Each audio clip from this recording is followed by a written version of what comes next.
하나님은 성경을 통해 예배에 대해 말씀해 주셨습니다. 그리고 이렇게 예배하라 가르치십니다. 요한복음 4장 24절 하나님은 영이시다. 그러므로 하나님께 예배를 드리는 사람은 영과 진리로 예배를 드려야 한다. 영과 진리로 예배를 드리라고 하셨습니다. 오늘 우리는 레위기의 말씀을 통해 구약의 예배에 대해 살펴볼 것입니다. 구약의 예배는 제사 의식을 통해 드려졌습니다. 그러면 이 제사 의식 속에 들어있는 예배의 영적인 측면, 진리의 측면, 그것이 무엇일까요? 오늘은 이 문제를 함께 생각해 보도록 합시다. 그러면 먼저 사도신경으로 우리의 신앙을 고백한 후에 성경 말씀을 살펴보겠습니다. 나는 전능하신 아버지 하나님, 천지의 창조주를 믿습니다. 나는 그의 유일하신 아들, 우리 주 예수 그리스도를 믿습니다. 그는 성령으로 잉태되어 동정녀 마리아에게서 나시고 본디오 빌라도에게 고난을 받아 십자가에 못 박혀 죽으시고 장사된 지 사흘 만에 죽은 자 가운데서 다시 살아나셨으며 하늘에 오르시어 전능하신 아버지 하나님 우편에 앉아 계시다가 거기로부터 살아있는 자와 죽은 자를 심판하러 오십니다. 나는 성령을 믿으며 거룩한 공교회와 성도의 교제와 죄를 용서받는 것과 몸의 부활과 영생을 믿습니다. 아멘. 레위기 6장 8절부터 13절까지의 말씀을 읽겠습니다. 주님께서 모세에게 말씀하셨다. 너는 아론과 그의 아들들에게 다음과 같이 일러라. 번제를 드리는 규례는 다음과 같다. 번제물은 밤이 새도록 곧 아침이 될 때까지 제단의 석쇠 위에 있어야 하고 제단 위에 불은 계속 타고 있어야 한다. 번제를 드리는 동안 제사장은 못이 두루마기를 입고 속에는 맨살에 못이 고이를 입어야 한다. 제단 위에서 탄 번제물의 재는 쳐서 제단 옆에 모아두었다가 다시 진 바깥 정결한 곳으로 옮겨야 하며 그때의 제사장은 제단 앞에서 입은 그 옷을 벗고 다른 옷으로 갈아입어야 한다. 제단 위에 불은 타고 있어야 하며 꺼뜨려서는 안 된다. 제사장은 아침마다 제단 위에 장작을 지피고 거기에 번제물을 버려놓고 그 위에다 화목제물의 기름기를 불살라야 한다. 제단 위에 불은 계속 타고 있어야 하며 꺼뜨려서는 안 된다. 아멘. 레위기 1장부터 6장 7절까지는 5대 제사에 대해 말씀하고 있습니다. 그리고 6장 8절부터 7장 마지막까지는 다시 한번 이 제사에 대해 보충 설명을 하십니다. 이 제사를 드릴 때 제사장들은 어떻게 해야 하는가? 그것을 말씀하고 있습니다. 그러면 오늘 본문을 살펴보면서 다시 한번 예배에 대해서 생각해 보도록 하겠습니다. 먼저 6장 8절에서 13절 번제에 대해 말씀하고 있습니다. 번제는 모든 제물을 태워 하나님께 올려드리는 제사입니다. 번제물을 태우면 냄새가 하늘로 올라가게 되고 그 향기로 하나님을 기쁘게 하는 제사입니다. 이렇게 모든 제물을 불태우기 위해서는 제단 위에 불이 꺼져서는 안 됩니다. 그래서 9절과 12절 그리고 13절에 제단 위에 불이 계속 타고 있어야 한다. 그런 말씀이 기록되어 있습니다. 지금이야 불이 꺼지더라도 다시 불을 붙이는 것은 어려운 일이 아닙니다. 그러나 모세 당시에는 불을 붙이는 것이 어려운 일이었습니다. 그래서 이 불이 꺼지지 않도록 조심해야 했습니다. 레위기 9장을 보면 제단 위의 불은 최초에 하나님께서 붙이신 것입니다. 제단에서 예배를 드릴 때, 제물을 드릴 때 하늘에서 불이 내려와 그 제물을 다 태웠다고 합니다. 제사장들은 이렇게 불 붙여주신 그 하나님의 불을 끄뜨리지 않고 보관하기 위해서 늘 주의해야만 했습니다. 그래서 하나님께 드리는 제물이 불타올라서 하나님께 올라갈 수 있도록 그 불을 늘 지켜야만 했습니다. 여러분, 불을 끄뜨리지 말라. 이것이 무엇을 의미할까요? 앞에서 우리는 하나님은 영이시기 때문에 예배하는 사람이 영과 진리로 예배해야 한다. 그렇게 말씀 나눴습니다. 그러니까 모세 당시 예배는 현실적으로 제물을 불태우는 제사였지만 실질적으로는 영적인 역사가 일어나는 영적인 예배가 되어야 한다는 겁니다. 그렇기 위해서는 진리에 근거해서 예배해야 합니다. 진리가 무엇일까요? 요한복음이 말씀하는 진리는 예수 그리스도입니다.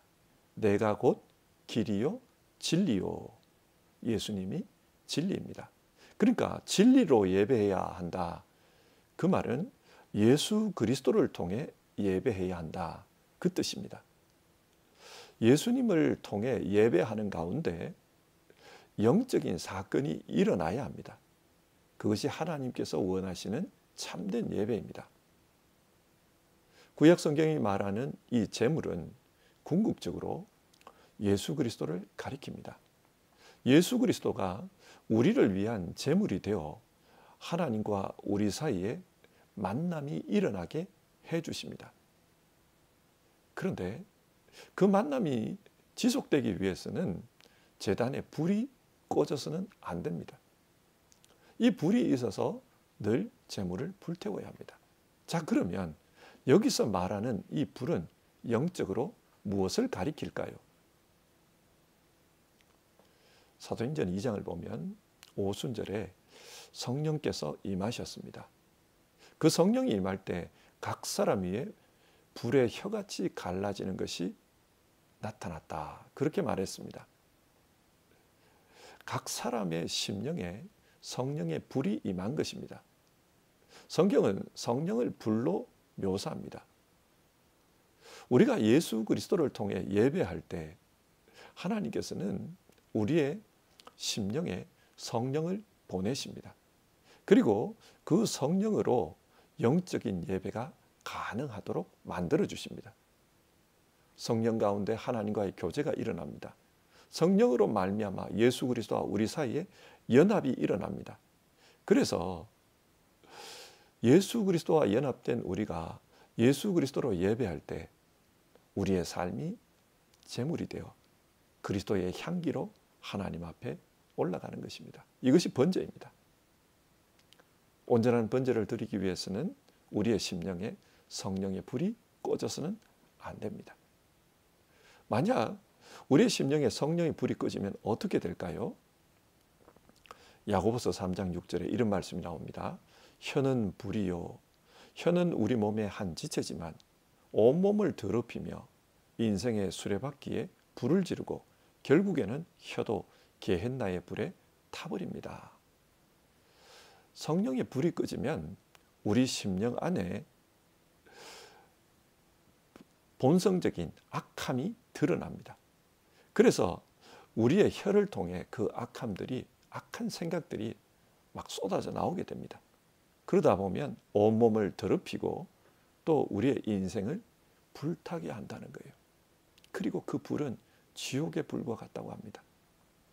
우리의 심령에서 성령이 떠나버리면 더러운 말이 나오고 우리를 더럽히고 또 사람과 사람 사이의 관계를 지옥불이 되게 만든다. 성경 그렇게 말합니다. 그래서 인간관계가 깨어지고요.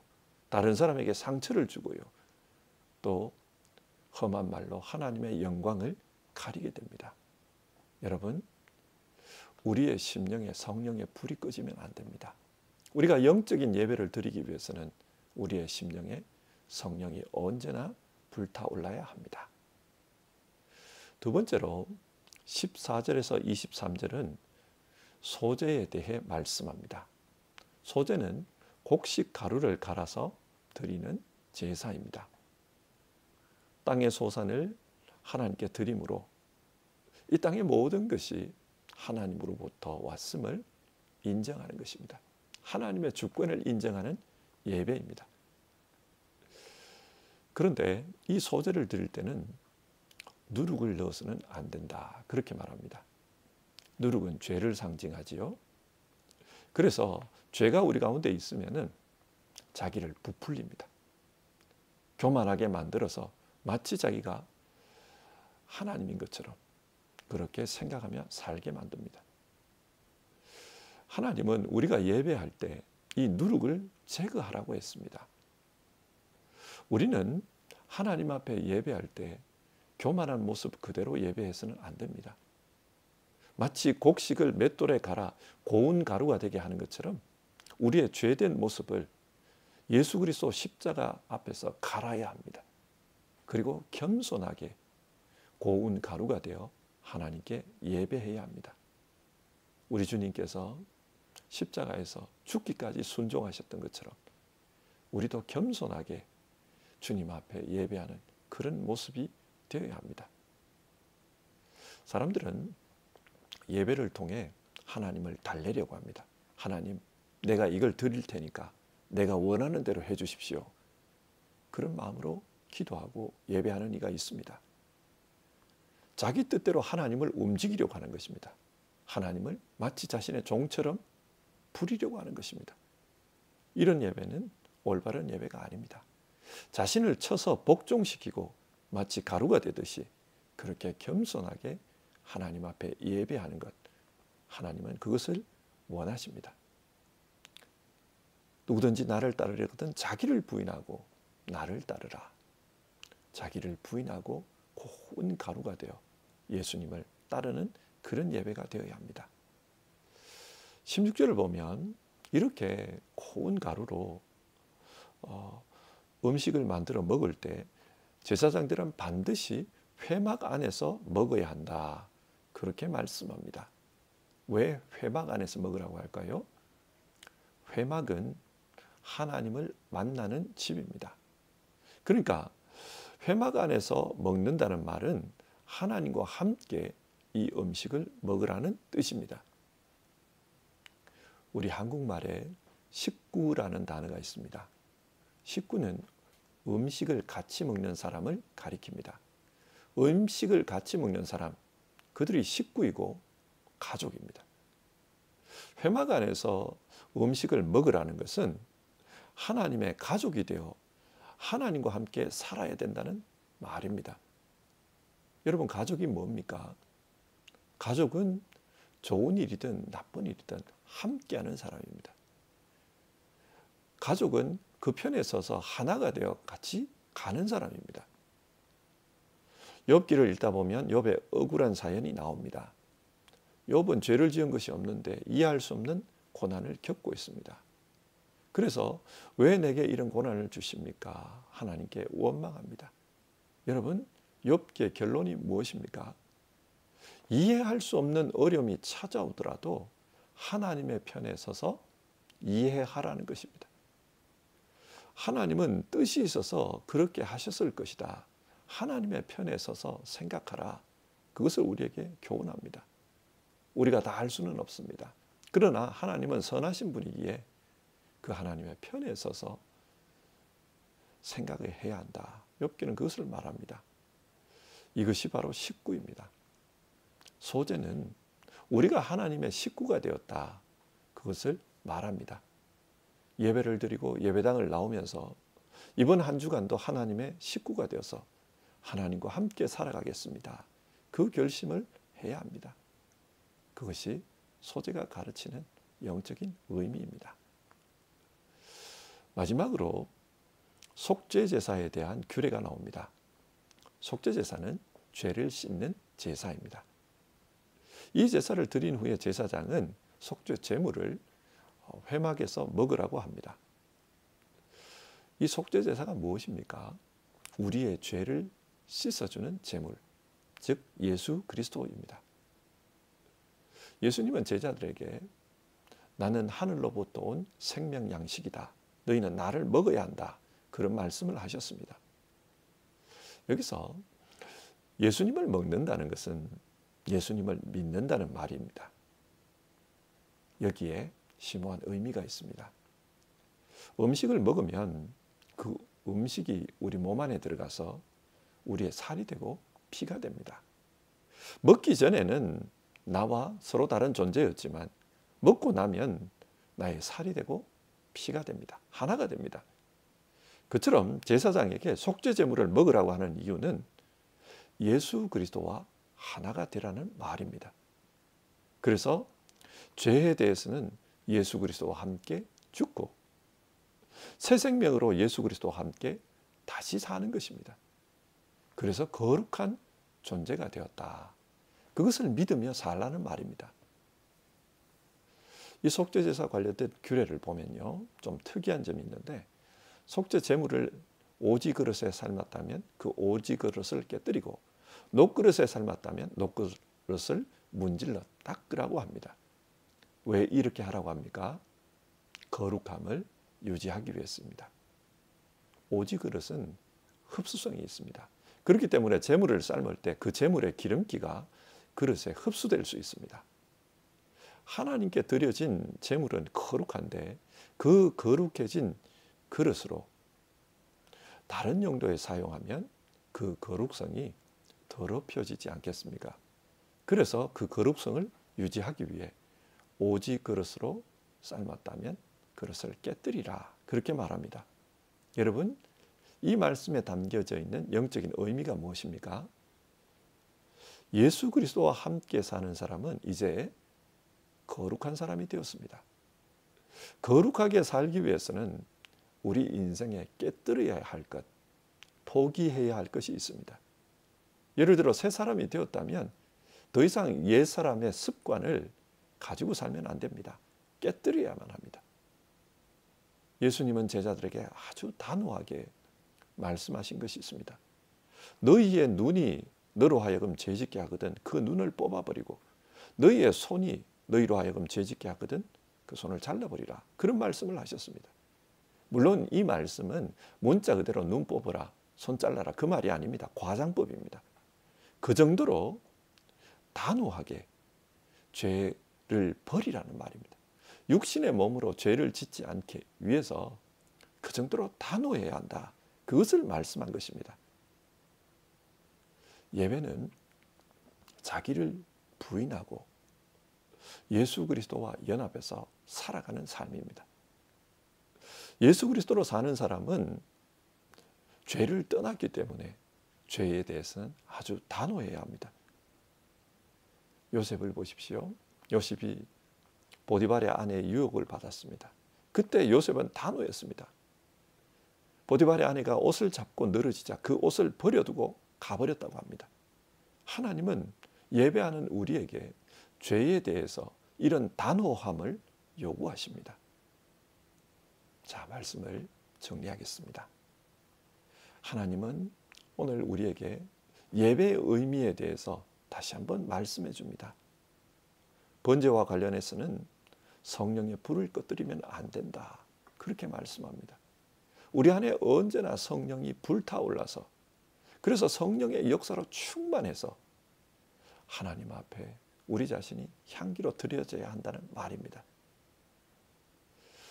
또 소재와 관련해서는 누룩을 제거하라고 했습니다. 그리고 겸손하게 가루가 되어 하나님과 함께 그 회막에서 먹어야 한다고 했습니다. 이 말은 하나님의 식구가 되는 것입니다. 우리는 예배를 통해 죄된 자기는 죽고 이제 새로운 삶으로 살아서 하나님과 가족이 되어 그렇게 살아가라는 말입니다. 예배의 참된 목적은 하나님의 가족이 되는 것입니다. 이제 나는 하나님의 가족이다, 그것을 생각하고 이해하고 사는 것이 중요합니다. 그리고 속죄제사와 관련해서는 그 속죄 제물을 먹으라고 했습니다. 제물을 먹는다는 것은 예수 그리스도와 하나가 되는 것입니다. 예수 그리스도와 하나가 되어서 거룩하게 되었으니 이제 죄와 관련해서는 단호해야 한다, 오직 그릇을 깨뜨려야 한다, 그렇게 말씀했습니다. 이상에서 보면은 예배는 눈에 보이는 제사가 중요한 것이 아니라 그 제사 뒤에 숨어있는 영적인 의미가 중요합니다. 그리고 그 제사를 통해서 나타나는 하나님의 영적인 역사가 중요합니다. 우리도 예배하는 가운데 이런 하나님의 역사가, 영적인 역사가 우리 가운데 나타나야 합니다. 어떤 역사입니까? 하나님께서 번제를 통해 가르쳐 주시는 것은 우리 안에 성령의 역사가 늘 불타올라야 한다. 그것을 말씀해 주셨습니다. 예배하는 가운데 성령의 역사가 우리 가운데 계속되어야 합니다. 또 소제를 통해서 가르쳐 주신 것은 나는 죽고 예수 그리스도와 함께 새로운 자아로 거듭났다는 것입니다. 그리고 거듭난 자로서 이제 주님과 한 식구가 되어 살아가는 것입니다. 소제는 곡식 가루를 가는 것입니다. 누룩을 제거하는 것입니다. 그처럼 나는 죽고 예수 그리스도와 함께 새로운 자아가 되어 주님과 함께 사는 것입니다. 그리고 속죄 제물을 통해 우리에게 가르쳐 주시는 것은 그리스도와 함께 하나가 되었다면 이제는 죄로부터 떠나야 된다는 것입니다. 그래서 죄에 대해서는 단호해야 한다. 오지 그릇을 깨뜨리듯이 그렇게 죄에 대해서는 단호해야 한다. 우리에게 그렇게 말씀해 줍니다. 우리의 예배가 영적인 예배가 되기 위해서는 이런 영적인 역사가 일어나는 것이 중요합니다. 눈에 보이는 제물을 잡는 그 제사가 중요한 것이 아니라 그 제사를 통해 영적인 역사가 일어나는 것이 중요합니다.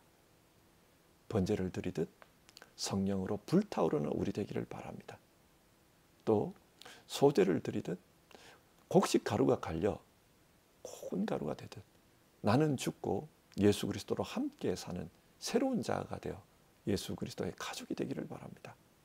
그리고 속죄 제사를 드리듯 우리는 그 속죄 제물을 먹고 그리스도와 함께 하나가 되었기 때문에 죄에 대해서는 단호한 우리 모두 되었으면 좋겠습니다. 사랑하는 성도 여러분, 우리가 예배하는 가운데 우리 안에 이런 영적인 역사가 일어났으면 좋겠습니다. 오늘 아침 예배의 영적인 의미를 다시 생각하면서 영적인 역사가 있는 그런 예배자가 되기를 우리 같이 기도해 봅시다. 기도하겠습니다. 하나님 아버지, 오늘은 구약 레위기를 통해 가르쳐 주신 제사를 통해 예배에 대해 생각해 보았습니다. 예배는 영과 진리로 드려야 한다. 우리 주님께서 그렇게 말씀하셨는데 진리이신 예수 그리스도를 근거로 영적인 역사가 나타나는 예배 되어야 한다는 것을 우리는 배웠습니다. 우리의 삶에도 영적인 역사가 일어나는 예배 생활이 되도록 우리 가운데 역사해 주옵소서. 번제를 드리며 불을 끄뜨리지 않았듯이 우리 안에 성령의 역사가 꺼지지 않는 그런 예배 되게 하옵소서. 소제를 드리며 곡식 가루를 빻아 고운 가루가 되게 하듯 그리고 누룩을 제거하고 그렇게 주님과 함께 식구가 되어 먹었듯 우리도 우리 자신은 죽고 예수 그리스도와 함께 새로운 자아가 되어 하나님의 식구로 살아가는 우리 모두 되게 하옵소서. 하나님의 식구가 되었으니 늘 하나님의 편에 서는 우리 되게 하옵소서. 속죄 제사를 드리며 그 속죄 제물을 먹고 주님과 하나 되었듯이 우리는 이제 거룩한 사람이 되었으니 죄에 대해서 단호하게 살아가는 우리 모두 되게 하옵소서. 때로는 죄와 싸우기 위해서 오지 그릇을 깨뜨리듯 우리 자신에 대해서 단호하게 그렇게 살아가는 우리 모두 되도록 주님 도와주시옵소서. 그래서 예배를 통해 하나님과의 관계가 거룩하게 되는 우리 성도님들 다 되게 하옵소서. 주님 앞에서 예배하는 주의 자녀들 가운데 어려움을 겪고 있는 이들이 있습니다. 병원에서 치료하느니 하나님 기억해 주시옵소서. 또 어려움을 당해서 하나님의 도우심을 간구하는 이들 주님 기억해 주시옵소서. 하나님, 또 긴 요양 가운데 지쳐있는 이들 하나님 기억해 주시옵소서. 또 오늘 장례식이 있는데 하나님이여 유족들에게 위로를 허락해 주시옵소서. 오늘 하루의 이 삶 가운데 예배하는 모든 분들 가운데 영적인 역사가 있어서 하나님 주시는 힘과 능력으로 살아갈 수 있도록 역사해 주시옵소서. 우리 주님 예수님의 이름으로 기도드립니다. 아멘. 주기도문 하겠습니다. 하늘에 계신 우리 아버지, 아버지의 이름을 거룩하게 하시며 아버지의 나라가 오게 하시며 아버지의 뜻이 하늘에서와 같이 땅에서도 이루어지게 하소서. 오늘 우리에게 일용할 양식을 주시고 우리가 우리에게 잘못한 사람을 용서하여 준 것 같이 우리 죄를 용서하여 주시고 우리를 시험에 빠지지 않게 하시고 악에서 구하소서. 나라와 권능과 영광이 영원히 아버지의 것입니다. 아멘.